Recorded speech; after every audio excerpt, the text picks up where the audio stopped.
আর এরকম লেয়ারযুক্ত যে আমি চিকেন বানিয়ে নিয়েছি, সেটা কীরকম করে বানিয়ে নিয়েছি চলেন আমরা প্রিপারেশনটা নিয়ে চলে যাচ্ছি চুলায়। আসসালামু আলাইকুম। আমরা তো অনেক মোগলাই পরোটা খেয়েছি ডিম দিয়ে, আজকে খেয়ে দেখি চিকেন দিয়ে কেমন লাগবে বলুন তো। আচ্ছা, আমি এখানে নিয়ে নিচ্ছি ময়দা। তা ময়দাটা আগে গুলিয়ে নিচ্ছি, তারপর আমি দেখাচ্ছি আপনাদেরকে চিকেনটা কীভাবে কিমা করে নেবেন। আপনারা ব্লেন্ডার জালে কিমা করতে পারেন বা হাত দিয়ে করে নিতে পারেন। আমি ব্লেন্ডার জায়গায় কিমাটা করে নিয়েছি, তা আপনাদেরকে দেখাচ্ছি।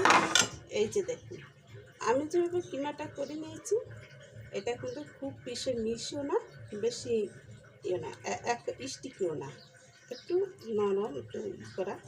আর মরিচ নিয়েছি, আর এখানে এক বাটি পেঁয়াজ, এগুলো লাগবে আমাদের উপকরণে। তো এইখানে যে আমি এইখানে লবণ দিয়ে নিয়েছিলাম, তাই একটু চিনি দিয়ে দিচ্ছি একটু চিনি। চিনিটা বেশি পরিমাণ লাগবে না, 1-4 চামচ চিনি দিয়ে দিলে হবে। আর যদি চিনিটা আপনাদের বেশি পরিমাণ মতো লাগে তাহলে একটু দিয়ে দেবেন, তাহলে আর কোনো সমস্যা না। আমি এখানে 1-4 চামচের একটু বেশি দিয়ে দিলাম। দিয়ে দেবো অ্যাড করে ঘি, দিয়ে দিচ্ছি। এই যে ঘিটা, এটা দিলাম কিসের জন্য, এটা কিন্তু একটা দারুণ একটা ফ্লেভার আসবে এই ঘিয়ের। আর এই ঘিটা কিন্তু এটা হাতে করা ঘি, এটা আপনারা সহজেই এটা পেয়ে যাবেন, বা এটাকে আপনারা নিজেরাও বানিয়ে নিতে পারেন। যার কেটে সবাই এটা বানিয়ে নেয়। তা আমি ঘিটা দিয়ে সুন্দর করে একটু ময়ান করে নিচ্ছি, আর একটু ঘি লাগবে। এটা ঘিটা দিলে একটু সুন্দর করে ময়ান করে নিলে এটা মসৃণটা সুন্দর হবে। দেখুন আমি এটাকে সুন্দর করে এটাকে ময়ান করে নিচ্ছি, আর ঘি দিয়ে এটাকে সুন্দর করে এটা ময়ান করে নেবেন, তাহলে কিন্তু খুব সুন্দর একটা রেজাল্ট পাবেন। এখন খুব সুন্দর করে আমি দেখাচ্ছি আপনাদেরকে। একটা মুঠো করলে যেন মুখটা হয়ে যায়, আর মুঠোটা এটা ভেঙে দিলে যেন ঝরঝরা হয়ে যায়, সেরকম করে একটা আমি ডো তৈরি করে নেব। এই যে দেখুন, এটা কিন্তু এখন মুঠো করা, আর এখন ভাঙলে কিন্তু এটা ঝরঝরা। তা এভাবে করে যদি আমরা মোগলাই বানাই তাহলে কেমন হয়। আমরা তো অনেক ডিমের মোগলাই খেয়েছি, এটা চিকেনের মোগলাইটা খেয়ে দেখি। এখন আমি একটু পানি নিয়ে নিচ্ছি, হালকা নর্মাল তাপমাত্রার পানি। আমি এটাকে এইভাবে করে মেখে নিলাম। আপনারা এটা একটু নরম করে বা শক্ত করে, যেভাবে আমরা রুটি পরোটা খাই সেরকম করে ঠিক এরকম করে হবে এটা। আর আমরা তো এটা জানি এই ডোটা কীরকম করে হবে। তা এখন আমি রেস্টে এটাকে রেখে দিচ্ছি 10 মিনিটের জন্য। কিমাটার মধ্যে দিয়ে বাটা, এটা বাটাটা দিতে পারবেন বা আপনারা গুঁড়াটাও দিতে পারবেন। আর দিয়ে দেবো এখানে আপনার চিকেন পাউডার, লাল মরিচের গুঁড়া, চিলি ফ্লেক্স, লবণ, আর আপনার চাট মশলা। এইখানে আছে জিরা, এটা হলো কাঁচা জিরা, জিরা ভাজা, গোলমরিচ গুঁড়া, এটা হলো শাহি গরম মশলা। তাই আমি একসাথে দিয়ে দিচ্ছি। চাট মশলাও আছে বন্ধুরা, সেটা বলতে ভুলে গেছি। যাই হোক, আমি সব কিছু এখানে দিয়ে দিলাম। চাট মশলা যদি না থাকে তাহলে আপনার ম্যাজিক মশলাটাও দিতে পারেন। আর দিয়ে দিচ্ছি আপনার এখানে ধনেপাতা। এটা হলো আপনাদের যতটুকু লাগবে সেই পজিশনে আপনার দিয়ে নেবেন পরিমাণ মতন। আর এখন দিয়ে দিচ্ছি আপনার পেঁয়াজ।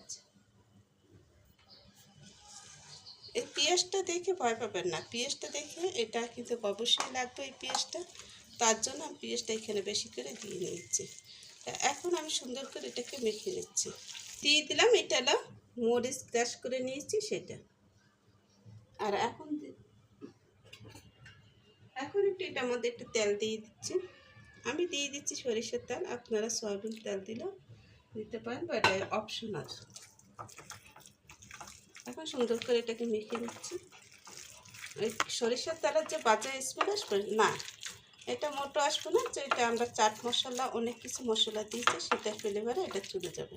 এটা ভাজার সময় সেই সরিষার যে স্মেলটা থাকলো সেটা ভাজার সময় চলে যাবে, সেটা থাকবে না। এখন আমি এটাকে রেডি করে নিলাম। এখন আমি আসল জিনিসটা দেখাচ্ছি আপনাদেরকে। এরকম মিষ্টি কি হয়েছে, এরকম মিষ্টি কি আমাদের দরকার। তাহলে আমি এটাকে এখন সুন্দর করে এটাকে মেখে ডলে নিচ্ছি।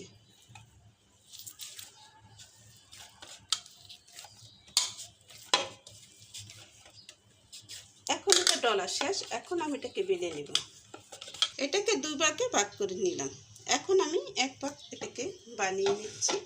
আর এইখানে আপনারা এটার মধ্যে ময়দা বা আটা দেওয়া দরকার নেই, এটা এমনিতেই এটা বেলা হয়ে যাবে। আর সাথে পারলে এখানে একটু নিচে একটু তেল মাখিয়ে নেবেন আমার মতন। আমি এভাবে করে একটা লম্বা একটা রুটি বেলে নিয়েছি। এখন আমি যে সাইডগুলো একটু আসছে সেগুলো একটু বড় করে নিচ্ছি। আর রুটিটা হবে কীরকম, বেশি মোটাও না বেশি পাতলাও না, এরকম থাকবে। তা আপনারা যদি আর বেশি মোটা করতে চান তা করে নেবেন। আর কি যেমন আমরা রুটি পরোটা খাই ঠিক সেরকম। তো এখন আমি দিয়ে দিচ্ছি এখানে চিকেনগুলো, আমি হাত দিয়েই দিয়ে দিচ্ছি। এখানে হাত দিয়ে দেওয়া ছাড়া কোনো উপায় নেই।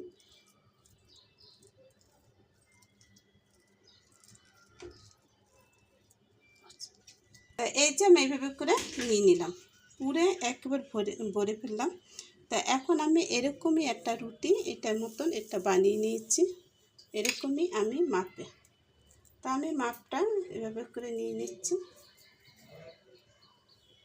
এটা যদি একটু হয় তাহলে একটু হাত দিয়ে টেনে দিবেন, তাহলে কোনো সমস্যা হবে না। এই যে আমি চতুর্দিক দিয়ে একটু হাত দিয়ে টেনে দিচ্ছি। এখন এটার উপর থেকে আর একটু দিয়ে দেবো চিকেন। এগুলো দিতে হবে আস্তে ধীরে। চিকেনটা সুন্দর মতন এভাবে করে দিয়ে নেবেন। দেখতে খুব সুন্দর লাগছে তাই না? আর খেতেও কিন্তু কোনো চমৎকার। এখন আমি হাতটা একটু ধুয়ে তারপর এটাকে ভাঁজ করে নেব, নাহলে হাতে কিন্তু লেগে যাবে। বটে নিচ্ছি, অন্য দিক থেকে এটাকে এভাবে করে বটে নিচ্ছি।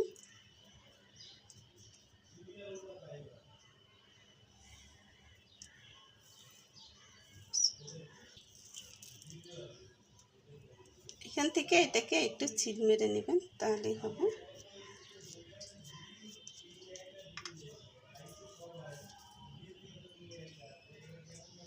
এই যে বানিয়ে নিলাম। এখন একটু হালকা টাচ করে এই বেলনটার সাথে আমি এটাকে হালকা টাচে একটু বেলে নিব, বেশি টাচ করব না, তাহলে কিন্তু এটা ফেটে যেতে পারে, কারণ এটা এমনি পোটকা মাছ হয়ে গেছে। খুব সুন্দর করে এটাকে বেলে নিচ্ছি। এই পাশ ওপাশ থেকে যাতে না বের হয় সেদিকে একটু খেয়াল রাখতে হবে। দিয়ে দিচ্ছি একটু তেল উপর থেকে দিয়ে দিচ্ছি, যেন একটুটা সুন্দর মতন হয়ে যায়। আর এরকম শক্ত শক্ত হলে আর কোনো সমস্যা হয় না। সুন্দর মতন এভাবে করে দিয়ে দিলাম। তো এখন এটাকে নাড়াচাড়া দিব না, এখন এটা ফুলতেছে, দেখুন আপনারা সুন্দর মতন ফুলে যাচ্ছে। আর এভাবে করে আমি এটাকে ভেজে নিব। বুঝতে পারছেন কীরকম? আচ্ছা, এটাকে এখন কেটে নিচ্ছি, দেখতে খুব নাইস লাগছে। এখন আমি এটাকে কেটে দেখাচ্ছি আপনাদেরকে ভিতরটা লেয়ার। আচ্ছা দেখুন তো আমার এটা কেমন হয়েছে, কতগুলো লেয়ার যুক্ত হয়েছে। আর এখন মাগরিবের আজানও দিয়ে ফেলেছে, আমি কিন্তু রোজা খুলে ফেলেছি। এখন আমি টেস্ট করতে পারবো। আর এটা কত সুন্দর মুচমুচে হয়েছে, আপনাদের সাথে একটু শেয়ার করে দেখাচ্ছি। আঁশটা শুনে নিচ্ছি, বুঝতে পারছেন কীরকম হয়েছে। তার আজকের মতন বিদায় নিচ্ছি বন্ধুরা, আল্লাহ হাফেজ।